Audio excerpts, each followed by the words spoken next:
And this is the Laundry Room, a podcast. We're back. We are back. How you doing? I'm all right. Okay. All right. Feeling it. Yeah. You know? We've had a decent morning. Yeah. Yep. I can't believe it's still morning. It feels like I've been awake for Oh, wait. I guess it is like 1 o'clock now. I mean, but still. Yeah, you've been awake. I've been awake for a long now. time, so I feel like it's bedtime already. Yeah, seriously. But are you going to go home and nap after this? I might, because I don't go in until noon tomorrow, so... Might as well. Catch up on some Yeah, Z's. take a little bit of nap, stay up late, play some video games or something. I don't know. We'll see. All right. Well, awesome. How have you been? I've been. You've always asked me, and I never ask you. That's okay. No, it's not okay. I don't like talking about me. Well, fuck you. I like talking about you. No, I'm all right. I'm hanging in there. Yeah? Doing my best. Per usual, so. Well, I upgraded you look my amazing. phone yesterday. You I look saw amazing. that. Whatever. No, I don't. I look like a bag of garbage. Stop that. You stop I will it. fuck you up. You won't do Your shit. cunty breath. I Wrapping brush around. my teeth. Thank you. Still cunt. Oh, fuck you, dude. I love you, baby. You're mean. I'm feisty today. You I don't know are. what it I'm your is. fucking cunty leprechaun, I guess. My lucky charm. My cunty My, My cunty lucky charm. My That was lucky really hard to cunt. say. Yeah, my lucky cunt. Bet. I just came up with the worst nickname ever. Cool. I love it. I'm gonna change your name in my phone. No. Okay. I'm okay with She's that. like, I'll dig it. I can will dig approve. Yeah, no, I'm doing all right. Good. I'm hanging. So. Okay. That's all. Yeah, I'm excited that we finally got to record again because I feel like the Yes. last couple sessions we've been trying to do just fell Oh, through yeah. last Yeah. minute and everything, Yeah. and it's Well, been rough. family always comes first, so I don't ever hold that against you I at all. appreciate that. Ever. Yeah. Like It's just this is a hobby. Families aren't hobbies, so right. I yeah. get you. It's been a busy like month and a half for Dude, me. I feel like guess. the longer the more this year goes on, the busier it gets. I don't know I why. swear, and it's all going by so fast. And it sucks because then it's gonna start getting cold, and I hate being busy when it's cold because I don't Yeah. want to go outside and fucking do anything. Mm-hmm. And we're supposed to be hitting the fucking 60s like in a week, I saw that. I was like, oh. so I'm not looking. I get to forward break it. out the flannels and stuff again though, so that's I exciting. did just buy that really cute sweater top though, and it's really Yeah. warm. So I'm gonna start You're gonna be shopping a for cozy more. girl. Yeah. I'm trying. I literally just Nice. donated 90% of my old wardrobe, so So now it's time to re-up. I gotta finally. I have to. I don't Yeah. have any clothes. I feel that. I mean, for me, all of my clothes are like fall and winter clothes. Like I have so many hoodies. It's not even funny. Yeah, I have too much Hoodies winter and clothes, sweats. not Yeah. enough summer clothes. I'm really bad about it, and so summers are hard for me because I'm like I don't have Well, shit. now I don't know. I love summers because I can actually wear like. Your skirts frilly and stuff. skirts. Yeah. And they're see, I'm just a comfy. biker shorts and baggy t-shirt kind of girl. Well, I don't know. You were looking snazzy as fuck last night. You should dress like that every day. I wish I could. I Same. wish I had the confidence to wish. dress like that every day, but it was a fun time. I'm going to the Used concert with Sleeping with Sirens. Dude. October 4th. I think tickets are like 45 a pop, 55 a pop right Bitch, now. I'm about to spend $400 and something on Broncos tickets. That's true. I cannot That's afford true. a concert. But I was like, oh, hell. And so I think I'm going to wear that. And then I got these, like, chained and strapped, like, dope-ass. They almost look like trip pants. But they're joggers. They're sick. You have to show me those. Those sound so cute. They're so fucking cute. And, so I think I'm going to wear that and, like, my black turtleneck, like, bodysuit. That's going to be fucking banging. So I'm stoked for that. But, yeah. Anyway. We'll have to definitely, side note real quick, and sorry, I don't mean to. No, you're fine. We'll definitely have to get some like really cool pictures and clips when we're at the Broncos game. Mm-hmm. And we can like put them in an episode or something because I think that'd be really cool. I wonder if we can get the wireless, like, mics. And we See, can I be, was like, thinking about it, but it's reporting going to be live from the so Broncos fucking game. loud. We Yeah. won't be able to hear shit. Yeah, I mean, probably. But we'll figure It'd it out. still be fun. We'll figure it out. Yeah, Because we'll I'm figure really bad at something out. taking like selfies and shit. So I'm I not. know being with you, you'll be able to help me take good pictures. I'm gonna so make you. Yeah, I'm excited. Absolutely. But anyways, it'll be fun. let's get into this horror So- show. I do have a rough boy for you today. trigger warning right off the bat. This case does involve children. Oh no, not children! Yeah, this was probably the most terrifying. It, especially because I have a child in the same age Oh, range. no, I'm sorry. Back it up. I was being sarcastic right there. Because, like, No, the way it's you okay. said it, where it's like, this story involves children, like, but, yeah. Children. I'm sorry. But no, it's okay. But it's a pretty brutal case. Mm-hmm. No, and I don't like true crime cases that involve children. Like, those are the worst. They're hard. They're rough. Anything involving, like, kids being hurt in any facet, like, just fucks me up. So, trigger warning to that.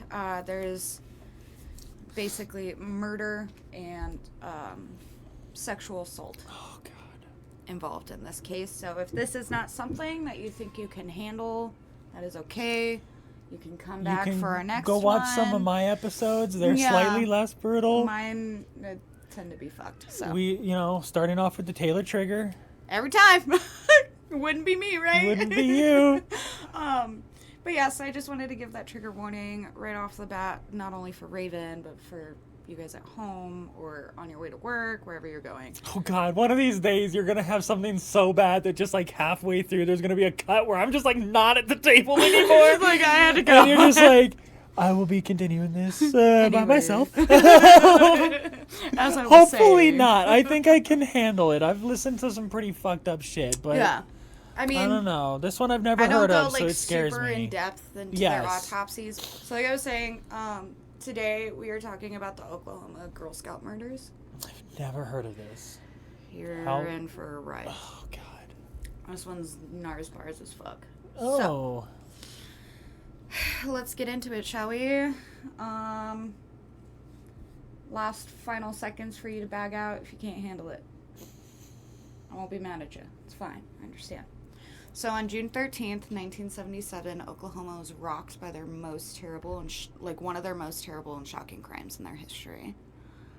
The investigation would literally last decades, and to this day, we're still on the fence. Yeah, that's so fucked. I hate that. Yes, that's so scary. It's awful. It's awful. So on June 12th, 1977, 8-year-old Lori Farmer, 9-year-old Michelle Hughes, and 10-year-old Denise Milner arrive at Camp Scott for their annual 2-week-long Girl Scout camp retreat. So, if I remember correctly, it's like a small town just outside Tulsa. I know where Tulsa is. Okay. So Camp Scott was like a beautiful like hideaway located on 410 acres of land that was like surrounded by densely wooded forest. So it was pretty secluded. So, but it, again, like I was just saying, it was just outside Tulsa. Uh-huh. So Denise's mom recalled Denise being like really nervous, and she didn't even want to go. Like this was going to be her first time at camp. She was. So I can understand a parent thinking that as like, oh, it's. It's just first time nerves. Yeah, separation anxiety. If I remember correctly, too, she was the only black girl in the camp, and especially in the 70s. I'd be fucking nervous too. You know, you don't know if people are gonna treat you poorly, and you're gone for 2 weeks without your parents. You're out in the middle of the woods with a bunch of people that might be incredibly racist towards you. Yeah, or just I'd be kids terrified. can be cruel, but yeah. So she was super nervous and everything. Chalked it up to like first time jitters and stuff like that. As soon as Denise got to the camp, camp counselor noticed how nervous she was and was like, let me take you around the camp and get you familiar with everything. I'll take you to your tent and I'll introduce you to your tent mates. Like, everything's going to be okay, babe. Like, you're going to have so much fun, I promise. So, Kiowa Tent 8 was Denise's tent. This is where she meets Lori and Michelle, who are her tent mates. After a couple icebreaker exercises, it was finally time to, like, go to bed. Mm-hmm. And so all the girls head to their tents, but it's like thunderstorming like crazy out, and so it's just dumping rain. So they're all stuck in their tents for the night. It was pretty gnarly. A campmate, Amy Sullivan, that was at the camp with the girls, she was in a separate tent. She wrote in her diary with like a flashlight that it was the darkest dark that she had ever known. That's scary as fuck. Right. That's a direct quote from it. And she goes on to say, quote, I couldn't tell if my eyes were open or shut. I fucking hate that. That's intense. Like, I would have so much anxiety. Like, my brain... Because that's just the abyss at that point. My brain is so hyperactive when I get into like darkness like that. You think you're seeing shit. I start to see shit. Yeah. Like my brain starts to fill in the gaps real quick. And it's always with scary demons and shit. Yeah. The Hat Man. Thanks. Yeah. Slender Man. But yeah, so, it was terribly dark. It's storming all night. Jeez. Especially for poor Denise, like her first time at camp, and this is how the first night goes. Like, she's probably having a panic attack. Petrified. So, at 6 a.m. June 13th, Carla Willite was walking down the trail towards the showers, and she spotted the girls' bodies laying next to the base of a tree. All three of them? So, Lori and Michelle weren't immediately visible. They were zipped up in their sleeping bags, but Denise was laying on top of hers, so her body was exposed. But the other two were wrapped up. See, and that's what bothers me, because, like, when you think about the psychology behind that... They obviously didn't care about her body. They didn't care about her, but they felt some... remorse. Maybe some sense of remorse or shame for the other two.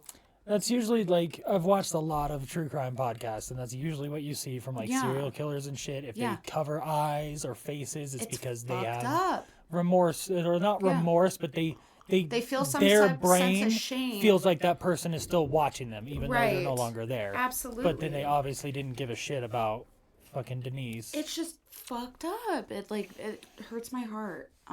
So Carla immediately runs to go get help, and she grabs the camp's director and the camp nurse. And it was then that she realized the gravity of the situation, that this was actually happening. And she was quoted by saying that she remembered with being filled with, quote, terrible fear. And so it's just like the dread. I'm sure, like, you could just tell, like, they were gone, and especially because they're children. It's like, how the hell did this happen? We're all intense. How did we not? Yeah, you're supposed to be at a secluded camp where, like, you would think the only person that could do it is somebody that was there. But it could have literally been just some random hiker walking through the fucking woods. It's scary. Trigger warning, I'm getting into the autopsies. If you can't handle it, skip a couple seconds forward. So autopsies revealed that Lori and Michelle died as a result of blunt force injury. Denise, however, her autopsy showed that she was not only beaten, but she was strangled with a ligature. And all three girls were raped. Yes.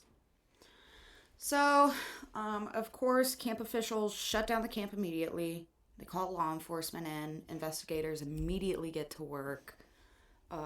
And the investigators determined that the attacks and murders happened inside their tent, Kiowa Tent 8, and then their bodies were moved later to the base of that tree, which was about 100 feet from their tent. When you say tent, I'm thinking... You're thinking an actual tent. Yes. So not like a big walk-in tent where you could fit... It's like a canvas tent. Oh, fucking Jesus. I'll have pictures on for anybody that's a visual viewer. How close were their tents to other tents? That I did not look up. Because if they were close enough that other people could hear... There's pictures online, so I'll definitely make sure to have all the visuals for you guys, just so you can get a good base of... Oh, great, I get to listen to this twice. Yeah, of what the camp looked like, so you can understand not only what's around them, but like what the camp itself looks like and how everything's set up. So news obviously spread throughout the country. quickly. Big, yeah. And at the same time, investigators were not only combing through the nearby woods and the camp and everything, but they're conducting interviews and following up on leads. Just they're trying to figure out who the fuck and why the fuck. So on June 23rd, 1977, police named 33-year-old Gene Leroy Hart as their prime suspect. He was a prison escapee for the last 4 years. After his second escape, once I'm going to consider that like, oops. Yeah. Second time, what the fuck? Yeah. But from Mays County Jail, which is the county that this camp is in. Oh. If that helps. Of course. So, and he was in there on charges for burglary and rape. Wow. So there's that. District attorneys announced the investigation, found a nearby cave 3 miles from the camp that was linked, and the cave was like linked to Hart. They found that, or they realized that he's an expert woodsman, and he had family that lived in the surrounding area, including his mother. What the fuck? So, 10 months later, on April 6th, 1978, Hart was found and apprehended in like an old shack. 10 years? 10 months. 10 months. Oh, I heard years. I was like, what the fuck? 10 months. He was found and apprehended in an old shed on Cookson Hill, on a Cookson Hill property, like 50 miles from the camp. So close. It was close, but like not that close. Yeah. And he didn't say anything for months. He didn't say a fucking word. So it was, you know, they're probably sitting there trying to press him, and he's just not saying shit. What the fuck? He didn't speak a single fucking word until he spoke to his defense attorney. What the fuck? Mm-hmm. Dude, then you know he did something. Because if I was innocent, motherfucker, if I was innocent, I would be just rambling. Right. I would be telling him, no, I was here, I did I'm this, so sorry, I I didn't do anything. Yeah, but no, if they're like, hey, did you rape and kill these girls?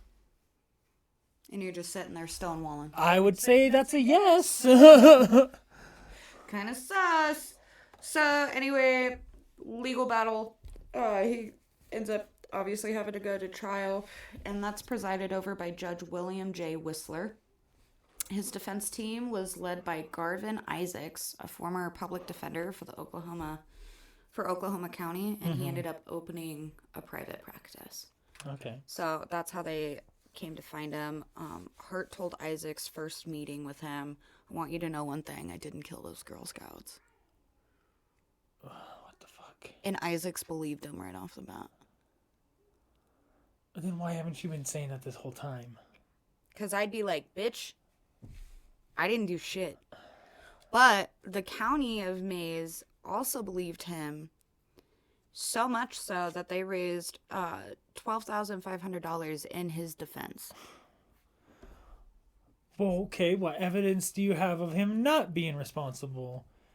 Because the evidence for is still outweighing the zero evidence against that I've... It's wild. It's wild. So, the trial starts 21 months later, because obviously this shit takes time. Oh, you know? It always does. So, the state's case was based on 2 types of evidence. Items found in the cave, such as a pair of glasses, a roll of tape matching tape found at the scene, and pictures linked back to Hart, who used to work in a film development center. So those were found inside the cave, as well as items stolen from the camp. So he was clearly fucking there. And then there was also biological evidence, hair and semen found not only on the girls, but on a pillowcase near their bodies. That was his?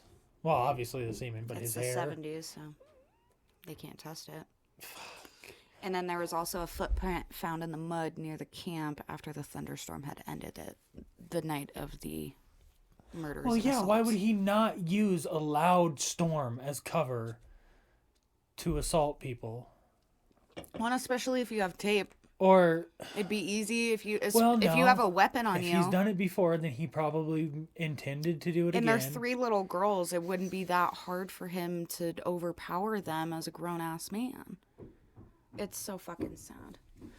So, since DNA wouldn't really be a thing until like the 80s and 90s and obviously 2000s, the samples were unable to be tested. And the hair sample, like the hair evidence, was discredited as being unreliable. So, because at that point, all you could say is... It's hair. It looks similar to his hair, or, you know, or it's inconclusive. True, because you're really close to knocking over your topo. It's so... Oh, no, I can gauge this shit.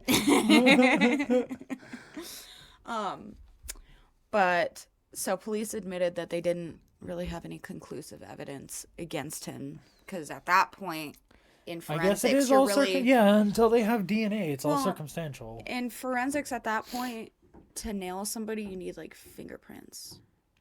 But that in itself. It's his possessions. It's a cave he's known to stay in. He's got items from the fucking camp. Like, I don't know. But can they prove it's his glasses? You know? They couldn't find a prescription for him? I don't know. It's just wild, right? So, and it's also so easy to lie on an eye exam. True. Yeah.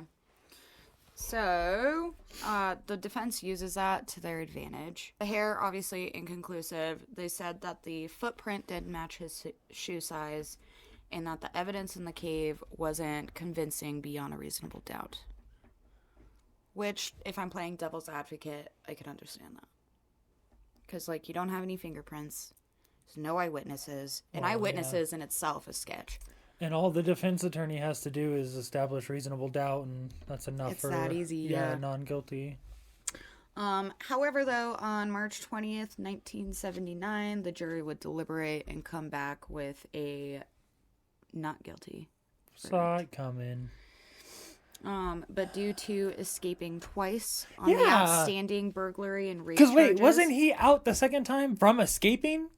So not only do you have the 2 escapes going on... You've been convicted for rape before. And burglary. So you have all 4 of those counts. There's so much stuff tying you towards... So he was still facing 300 years. Damn, that was a good defense lawyer, dude. Holy shit. Because had he not had those extra charges, dude would have been out. Dude, what the fuck? He would have been outie.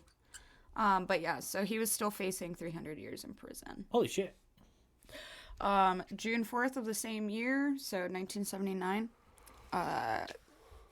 prison officials announced that Hart was deceased.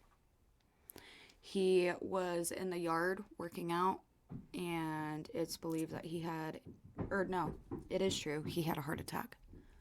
Oh. So, it's fucking rough. Huh. Yeah. Surprised he didn't get murdered for being in there for the killing and raping of 3... He got acquitted. Oh, true. That's not what he was in jail for. He was in jail for escaping. And rape. Stupid. And yeah. So, from the very beginning, he was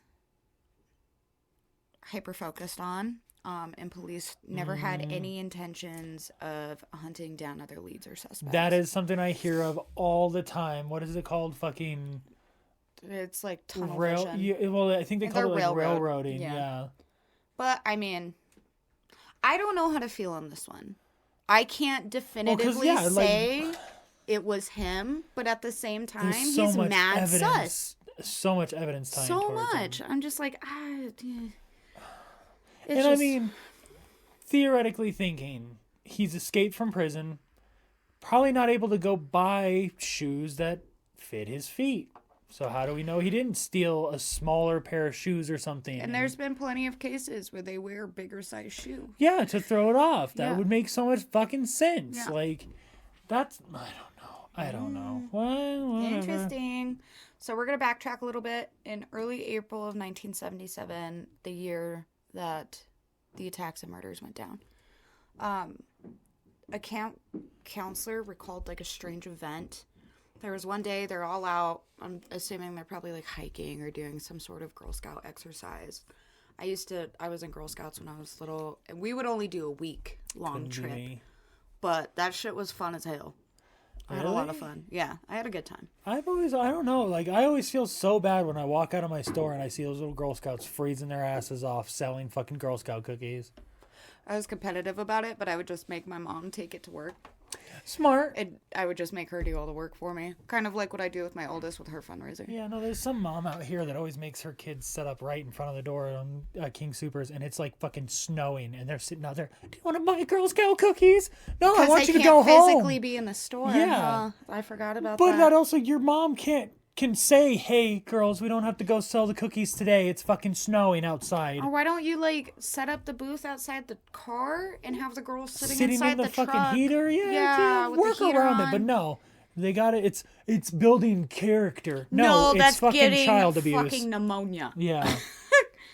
Gosh. Anywho. But anyway, so they're out, like, hiking or some shit, and they come back, and the camp had been broken into. Oh. Bags were in disarray. The counselor stated, our bags had been scattered all over the tents and outside. A box of donuts that she had brought to the camp with her had been emptied, and there was actually a series of notes found inside. The fuck? Yes. So the notes are about 4 to 5 pages long. The first 2 to 3 pages simply had the word kill written repeatedly. Fun. The second message wrote, we're on a mission to kill 3 girls. So obviously the notes turned into the camp counselor and everything like that. They do their own little mini investigation. It turns out to be a prank. And so but that's still fucking sus. Yeah. Just months before. Because I think... What the fuck? Yeah, their attack happened in July. Yeah, and you just said this happened in March? April. April. Let me go back. Hold on. That is super sus. No. June. Sorry. Okay. But still. June 13th. So, in April was when all this goes down. So, that to me, that's where I get the, like, the weird feeling about it. Because it's like, that's just too much of a coincidence for it to be a fucking coincidence. Yeah. There was somebody... Kill. We're on a mission to kill 3 girls. And the camp has been ransacked. Yeah. Why would you take that to a Girl Scout camp and leave it in a box of donuts? Well, and then, okay, so this is what gets my brain flowing at the same time, right? So their camp got ransacked. That cave was found with a bunch of shit that was stolen from the camp. Was this when shit was stolen? So it's like, it can go either fucking way. But it's very interesting, and he was on the run for 4 years, so who's to say it wasn't him? Yeah. So he was out in that cave for who knows how long? Who knows? But I just... it's interesting. It's sus. Very sus. So, 1989, we're jumping forward again. The FBI tested the semen samples found on the pillowcase near the girls' bodies. No word on the results were ever, like, published. Yeah, I think that, they're just trying to keep it close to the chest right now. And then they were tested again in 2008, but the samples were found to be too degraded to build a profile for CODIS. Yeah, you've now waited 20-something years. Mm-hmm. And if you didn't know, CODIS is the Combined DNA Index System that the FBI, local police, and state police use for DNA samples. Oh. So, Denise Milner's mom, Betty Milner, told local news that she was actually, like, unable to visit her daughter's grave for over 40 years. She would get to the cemetery, but she couldn't physically walk over to the plot. I wouldn't be able to either. That's your baby. That's in the way that she was taken from you is so brutal. Like, I can't even imagine. I feel so hard for her. I try not to, because that's the kind of shit that makes me super fucking emotional. It's so sad. But it wasn't until January 2016 that she was finally able to do it. Fuck. Her daughter, Crystal, which was Denise's younger sister, and some family members and friends were the ones to be able to finally convince her to build this, muster the strength to finally visit her plot. Because, like, that probably, like, hurt Denise. Yeah. But she did it. So good on you, Mama. Sheriff Reed took over the case in, I believe, about 2013. And he really, really pushed to find a conclusion. 1 year after reopening the case, which how the fuck do you reopen a case that's unsolved?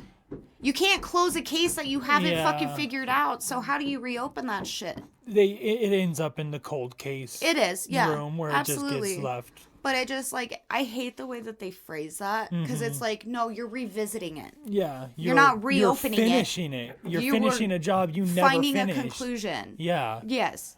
So he, along with the Oklahoma State Bureau of Investigation, consulted with the National Center for Missing and Exploited Children. And so they had the case assessed by 23 investigators, as well as the profilers with the FBI BAU, which is the Behavioral Analysis Unit, to create a profile on the killer. After about a month of them consulting on the case, they all agreed that Hart was to blame for the slayings. And it's at this point that the investigators go back to the families and they suggest getting DNA testing done, which was about $30,000. Yeah, well, they can't pay for that. It's so expensive. But the wonderful and beautiful residents of May County held a fundraiser and raised every fucking cent. Every cent. Cool. So they were able to get the testing. That whole town wants closure on this fucking case. You need closure because it's 3 little girls were assaulted and murdered for what? Some sick pervert's fucking pleasure. First night of fucking Girl Scout camp. And she was so fucking no. Yeah. So, it hurts. That hurts. In 2022, actually, DNA testing was able to dismiss all other suspects minus Hart. His was coming back in, as far as we know, because they haven't told us shit. So the dude just got off lucky. As far as we know, his is either inconclusive or they know something. They're probably just trying to cover their asses now because they dropped the ball so hard back then. Well, and I don't even think it's the fact that they dropped the ball. It's, they didn't have the forensic technology yet to be able to conclusively say he was the one at fault here. So, but results have been known since about 2019, actually. But per the family's request, they have not been released to the public. So as far as we know, this is still an unsolved case. It's still an open case. Well, because now he's dead, so 1977 to 2022, and they still haven't definitively and we solved still don't that. know. Jesus. That's why this case fucks me up so hard. That's what the unsolved ones always freak me out the most, because you're just like, well, hopefully it was that dude and he's dead, and we at least know that the killer isn't still out there. Granted, if he was, he'd be fucking old as fuck now, but for not only the girls, for the families, but the families and the counselors involved that had to deal with this. My God, I can't even imagine how guilty they felt. Like that's your responsibility. You stumble upon 3 girls that were under your watch, supervision, for 2 weeks, murdered and assaulted. I hope we can eventually get closure for all of them, because they deserve that. They absolutely do. And then those poor sweet babies can finally be at peace. It's a really fucked up case. I remember the first time I heard it, and it has stuck with me ever since. I hate it. It's awful. That's... Sorry to bring it down. No, it's okay. No, luckily it wasn't. I like that you did keep it tasteful. Like, the autopsy reports were totally necessary. I don't think that we need to go into brute detail on that one, especially because it's children. Yep. If you really want to fill in the pieces on that, then you got something else wrong with you. You got something wrong with you. The autopsy reports are online. But yeah, that one will always and has always stuck with me since the day I heard it. That hits home close to me, because that's where you know, we don't have to keep this in the video part, but that's where a lot of my mom's family is from. Oh, really? I'm pretty sure my mom grew up in fucking Tulsa around the fucking 70s, so she could have. You're gonna have to ask her if she remembers this. I'm gonna have to ask her now because I've never heard of this, and I guarantee you she had. If this happened in fucking 79, yeah, it's fucked up. She's 62 right now. That's what my friend Jasmine. Shout out Jasmine. She was in Nebraska during the Nico Jenkins shit. Holy shit. She was like, I remember all of it. I was like, that's wild. Because at the beginning of this video, I was going to use a ranking system of, is this from like normal to Nico Jenkins fucked up? I'd say it fucking borders. Yeah, it borders. Sure, because of the fact Nico that Jenkins had some just weird shit that he included.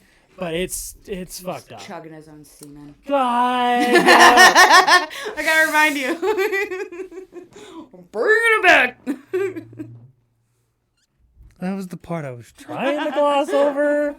Fuck.